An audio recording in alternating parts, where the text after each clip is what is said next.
Good talk. All right, so before I start, right, so I'm going to ask you guys 3 questions, and then I'm going to say a poem, and then I'm going to tell you a little bit about my life. And then I want it to be interactive. Like, I don't want y'all to be sitting here bored, feeling like y'all got to be here. I want y'all to be interactive, ask me what y'all got, any questions, everything. Like, I'm here at your disposal. All right, so these are the first 3 questions. I want you to think about this as I'm talking, all right? So if you died tomorrow, what would you be remembered by? What's your purpose? If you get injured tomorrow and you can no longer play your sport, who are you? What's your identity? And lastly, why do you do what you do? What's your motivation? All right, so think about that. Hold that in your mind, and as I'm speaking, if you got an answer for that, just hold it, okay? They will give you a name, a label, something to help them better understand such tragedy because you were supposed to fold, to break, to do anything but be standing here, so they dismiss you with this name. Handed to you, seeming like a consolation prize for besting a game you never asked to participate in, you will hold this label. For some, it will be heavy. For others, it will feel like a badge of honor, proof that someone sees them, that someone believes them, that they didn't just make it all up. But never forget you were something before this, that they don't get to name you, that you will be something after this, that this isn't the climax of your story, not even the best chapter. It is your choice whether you hold on to this thing. But living isn't the same as surviving. Living is so much more. You deserve that much. Okay. Oh, I appreciate the snap. I see you with your love, Jones. I appreciate that. Okay, so about me. All right, so she told you a little bit about me. This is my mother with this phone in the front row, if y'all didn't notice. This is my mom. And so I grew up, my older brother is McGee. He played for the Warriors the last 2 years. McGee, are you my cousin? Oh, okay. All right. So that's my older brother. He won 2 rings with the Warriors, and now he plays for the Lakers. My mother is a Hall of Fame basketball player. She won 2 Olympic gold medals. Anything in basketball she's done. There we go.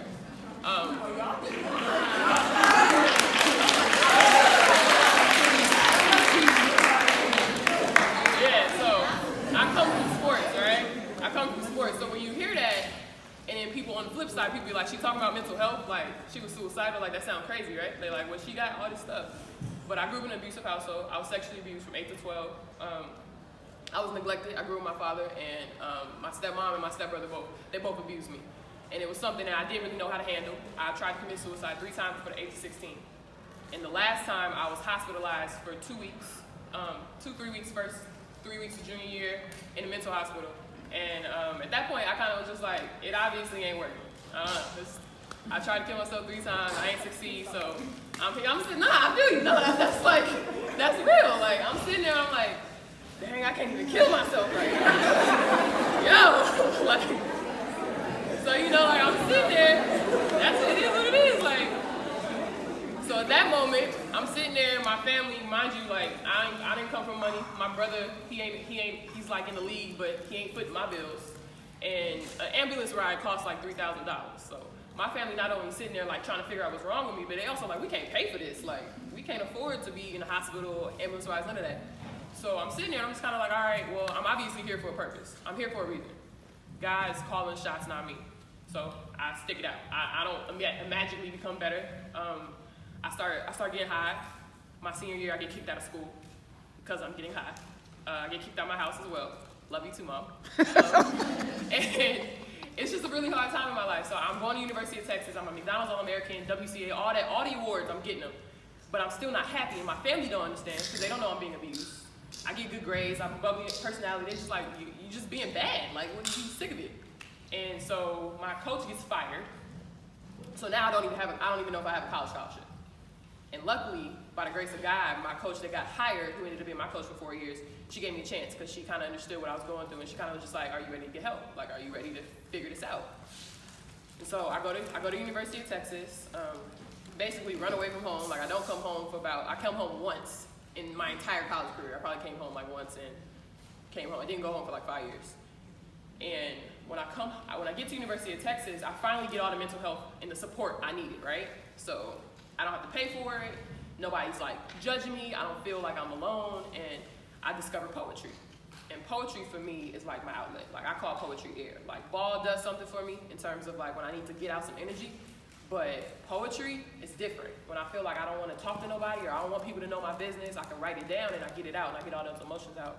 And in Austin, which is where University of Texas is, it's a big slam poetry scene, which is like competitive poetry. It's like poetry and competition for artsy people. It's weird, but it's really fun. And so I got into that and I joined the youth slam team. And in order for me to go to like the poetry festival, which was in Philly, I had to miss practice and workouts. And my coach was like, well, you can go, but you gotta take the media so they can do a piece about you, yada, yada, yada. So I'm thinking it's gonna be nothing. They're all like, we're gonna do like athletics and art, and like they do more than just play sports, whatever, cute little piece. And at the time, I was performing a poem about my abuse. Really graphic, and the producer of my piece is just like, yo, like, what's going on here? Like, are you comfortable talking about this? And I was like 19, and I'm like, I mean, I guess, like, I might regret it, but who cares? Like, let's talk about it. Who cares? And so I'm thinking it's gonna get stuffed on Longhorn Network. Nobody watches it Thursday night. And because ESPN owns Longhorn Network, they pick it up. So now it's gonna run on ESPN, and then someone else sees it. So now I have my own thing on SportsCenter featured, and it's running on primetime on Sunday during March Madness. And every time I score, they run a clip of my episode. And I'm like, yo, like, this is crazy. Now everybody knows I'm an abuse survivor. Everybody knows I'm sexually abused. Everybody knows I tried to kill myself. Everybody knows all these things. Like, I feel like I'm naked, right? Like, I feel like everybody knows my deepest, darkest secrets, and I'm freaking out. And I'm like, no one's gonna look at me the same. Nobody gonna mess with me. Ain't nobody gonna talk to me, and I'm scared. And the craziest thing happened. So many people reached out to me. So many people, adults, family, friends, people I know my whole life talking about like, yo, you just told my story. I went through the exact same thing you went through. Wow, thank you so much. You're so brave, you're so this. And I'm like, what? Like, you mean like I'm not isolated? You mean like I spent all this time being depressed and being angry and being sad and feeling like no one in the world had this story. No one in the world had been through this. No one in the world understood. And in reality, so many people understood. So many people had the same story. So at that moment, I'm like, yo, this is my purpose. This is why I'm still here. This is why when I was 16 and I tried to overdose on pills, it didn't work. This is why when I was 10 and I tried to overdose on pills, it didn't work. Obviously, I'm not good at pills. Didn't work out. But that's the reason. I'm like, this is the reason I'm still here. Like, this is my purpose. So that's why I'm here. I play basketball, and it's great, and it pays my bills, and I enjoy it. But at the end of the day, it gives me a platform. It gives me the ability to talk about mental health, to talk about mental illness. I always say, like, I want to be who I needed when I was younger. If 23-year-old Imani meets 13-year-old Imani, will I be able to help her? Will she be proud of the person I became? And I think she'd be all right. I don't know. Like, I think she'd be cool. So that's my purpose in life, right? I get to come and talk to y'all. I get to be on national television and talk about things that I think are important. And if I die tomorrow and people say I was a basketball player, I'm gonna feel like I failed. If I die tomorrow, people be like, yo, she talked about mental illness and she helped me and she helped me get through this and she helped me share a little bit more about my story, then I feel like I did something. I hope you guys understand that sports ends all the time. Like, it's gonna end. Whether it ends in 10 years or it ends tomorrow, it's gonna end. So don't let this be your identity. Don't let the fact that I'm a track player be all I am. Enjoy this part of life. Like, this is so much fun. Like, I really wish that I would have indulged in more when I was in college. Like, there's so many resources, so many things to get involved in. But because we're athletes, we kind of hang out with athletes. We do athlete things. We don't got time to go to the clubs and go to the events. But that's what college is about. Like, I didn't do none of this stuff. Right? You're like, I don't know nothing. I feel pressure. I feel pressure. Right? So, like, make sure you're making a full person, right? Because for me, it was hard for me to figure out who I was when I was sucked at basketball. If I sucked at basketball, I was like, dang, Imani sucks, like, as a human. And in reality, you could be the best basketball player ever, but you might still be a terrible human. Or you could be the worst basketball player, but you're probably a pretty great human. So knowing that who you are as an athlete and who you are as a person are not synonymous, that you can be the best athlete you want to be, but that's never going to take away from who you are as a human. And you could be the worst athlete you want. That doesn't mean that you're not a great person. And so figuring out how you can get your worth off the court is something that you have to figure out soon. And in this point, for me, poetry gave me that. Poetry gave me a purpose outside of sport. Speaking about my life journey and my life struggles gave me a purpose outside of sport. And for some of y'all sitting like, man, this is the craziest story. Like, I could never survive this. Like, this is so hard. And other y'all are sitting here like, man, we got the same story. Like, I thought I was the only one. And that's the thing. But you know what we all have in common? We still here. Did y'all hear that? Like, wait. This is the HBCU, so I can be like, that preach. My daddy a pastor. But that's what we got in common, right? Like, no matter what we've been through, all of us got different stories. You probably can't walk in my shoes, but I can't walk in yours. But at the end of the day, we're still here. Like, that's crazy, right? Like, most of my friends still in LA. They didn't get a college education. They didn't get these opportunities. So I'm gonna answer the questions for you, right? So, why do I play basketball? What motivates me? Good check. Sorry. That's my mother. A check, to answer, like my mother said, because I majored in accounting and I make what I make being an accountant, playing in the summer, playing basketball. But also because there's so many people where I came from that didn't get this opportunity. So every time I wanted to quit in college, and trust me, I quit a lot. My teammates all know, like I hated running, I hated 5 a.m. workouts, all of that. I quit about 3-4 times in college. But I kept coming back because at the end of the day, I knew that everybody that I came from, they wanted to be where I was at. I knew that it was a cat at home that wasn't as good as, that was better than me, that I wasn't better than, but I got the opportunity to be here, so who am I to throw it away? Who am I not to do everything I can to make sure I'm doing the best I can for the people at home that want to be in my shoes? What's my life purpose? I told you that, to be here. And why am I motivated? My mom motivated me. My grandma motivated me. Everybody I know that put something in my life growing up, that was there when I was suicidal, that was there when I was crying, that was there when I was winning, that was there when I was up. All them people at home that's rooting for me, people that I don't even know that's rooting for me, that's why I do it. So yeah, I'm done talking. Ask me questions. Let's talk, let's be friends, let's liven up. Thank you. So what y'all got for me? I'm gonna start picking on y'all like we in class in a second. Somebody.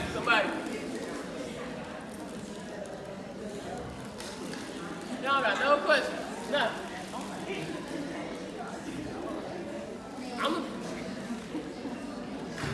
Put your hand down, mama.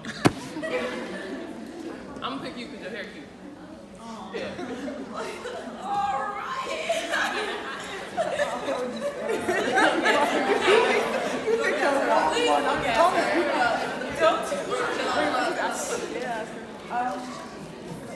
All right, hold it.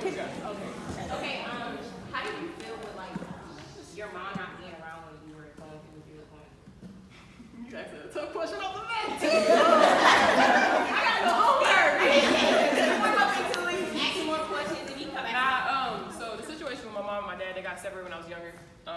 And my older brother was with my mother, and in order for her to kind of protect my brother and like be able to cope as a human, she couldn't really interact with my father because of their relationship.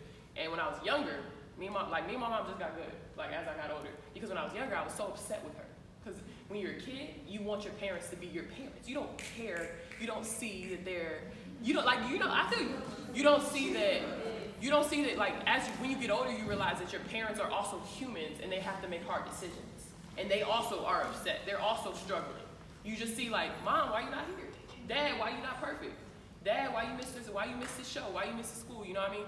So now that I'm older, I completely understand the situation because I'm like, she had to make a decision that was best for her and my older brother. And it happened to be to the detriment of me. And I'm able to forgive her. But growing up, I was really angry. So to answer your question, as an adult, I can see that it's hard. And it's hard I like to say like, and me and my mom have this conversation, hurt people. Her and my father probably wasn't ready to have a kid. And they probably should have been together. So my child. Amen. but we got her. You know what I mean? So my childhood my dysfunction was a side effect of that. You know what I mean? Go ahead. What we got? It was a hand over here somewhere, right? It was something over here. I saw something over here. No? What you got? JaVale, what's up? So it's kind of going off of the question that she just asked. So like I know like as you got older you realized like the sacrifices your mom had to make, but like what advice do you give somebody that still is trying to forgive their parents for not being there?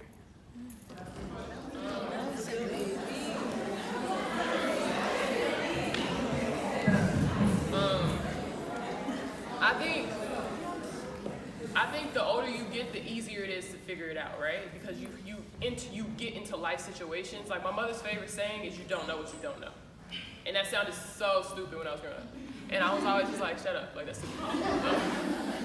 And now I completely understand, because you don't, until you have a kid, you don't understand what that pain is. You don't understand what that love is. Until you break up with somebody, you don't know what heartbreak feels like.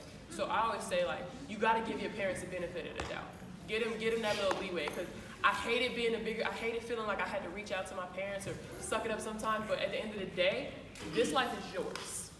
All that anger you're carrying, all that hurt you're carrying, it's yours. It doesn't hurt them. They don't feel it. They don't miss a practice because they pissed off at you. You know, like they still going to work tomorrow. And at the end of the day, like, I can be as angry, as hurt, as sad, as everything as I want to be at my parents for what they did or didn't do, but it's my life. If I never choose to talk to my parents again, they may be sad about it, but it's my life. So holding that, harboring that, it's only holding you down. Tell them about the part you said we can't take the past, we gotta move towards the future. My mother is still my mother. Even in the crowd, my mother is still my mother. She wanted me to tell you, so we've had plenty of fights and head knocks, and we also didn't talk for 2 years. And one of the things we kind of made a decision between each other was to say, you can never change the past, right? Like she can't go back and be there for all those birthdays she missed. I can't go back and uncuss her out. So we have to forgive each other for where we're at and make sure that we're not going to have the same behavior in the future. And also, while I'm here, this is a room full of women, right? And in college, this is the first time you're away from your parents, the first time you can talk to boys and or girls whenever you feel like, the first time ain't no curfew, ain't nobody checking your bed. This is my advice, right? And I'm gonna tell you this from someone who met her husband the first day of school. I'm divorced.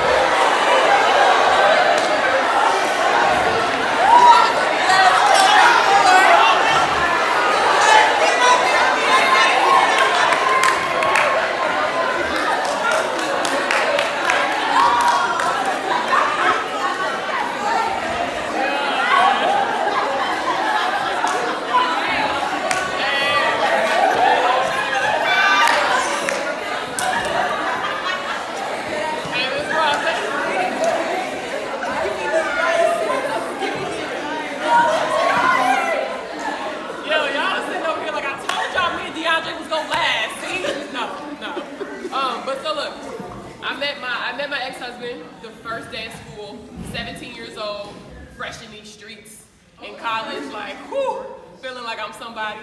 And I didn't bring any clothes to go out. I was like, I'm gonna leave out school in books. Oh my God, I don't even care about boys. And my teammates was like, you're a lie. Come on, we're going out tonight. We go out, I meet him in the club underage. Don't do that. Don't do that. And we meet each other. We kick it for a couple of summers. We start dating. I dated him all the way through college. Got married summer before senior year, and I got divorced a year ago. And I love him to death. We definitely helped each other in that time. But this is my advice about young love and in college. In college, you're here outside of getting an education, outside of competing in your sport. You're here to figure out who you are. You're here to figure out how to love yourself in all the places your parents didn't love you. In all the places that you feel like you're ugly, not competent. You're here to figure out how to fully love who you are as a human. And I'm not gonna say that young marriage and young relationships don't work, because they do. Ain't work for me. But, Mama, dang!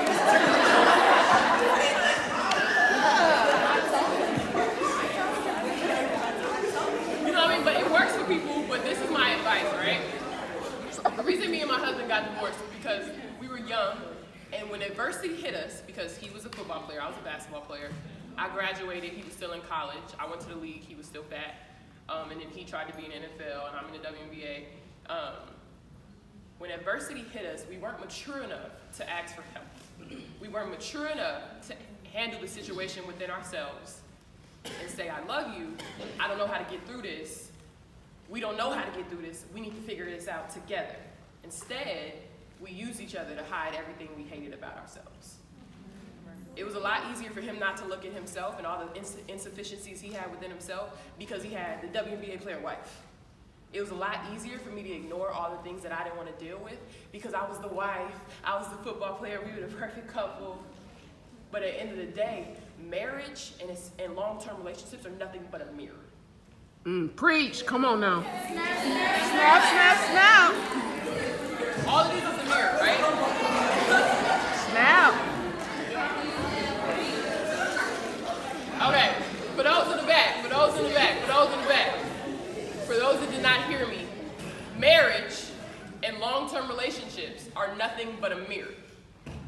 When you're dating, I can go home, I can hide my ugly morning hair, I can hide my ugly morning breath. The things that I'm uncomfortable about myself, I can hide that. But when I'm in a long-term relationship or a marriage, I can't run from it. I can't hide things that I'm uncomfortable with. When I was in the depths of my depression, I had to show that to him. I had to give him that piece of me. And I can't hide. We both wasn't. So if I'm not completely content in who I am as a person, when I get into this relationship and this person is pushing buttons that I ain't okay with because they know they can push it because they know me like that now, or I'm trying to run away from a situation, I can't run away from my partner. So unless I'm completely content in who I am as a human and who I am up and down, I love Imani from yesterday to tomorrow, unless I'm okay with that, I'm not ready to be in a real relationship because that person is going to show me everything I'm not okay with. Go, girl. Well.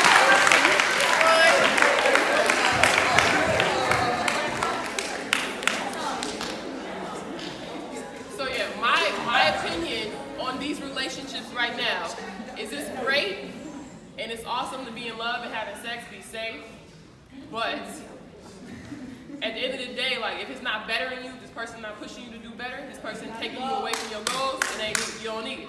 This time is for you. College is about you. I promise you, every dude, every female gonna be there tomorrow. That's all. Oh, okay, I see you in the back. So what we got? Anybody? What we got? I need another question. Okay. So you talked about how you're an abuse survivor. Have you forgiven the people who abused you? Also two-parter. And what advice would you give for other people who maybe in the room that are going through that experience? Okay, good stuff. She asked me, one, have I forgiven the people that abused me? And two, what advice do I have in getting over that? That's hard. I would love to tell you that I'm completely over it and that it's something that you get over, but it for the longest, so I was abused from 8 to 12, and the way I was taught abuse was through social media, pop culture, TV. So like my favorite show is Law and Order SVU. I don't know if y'all watch that. That's my show.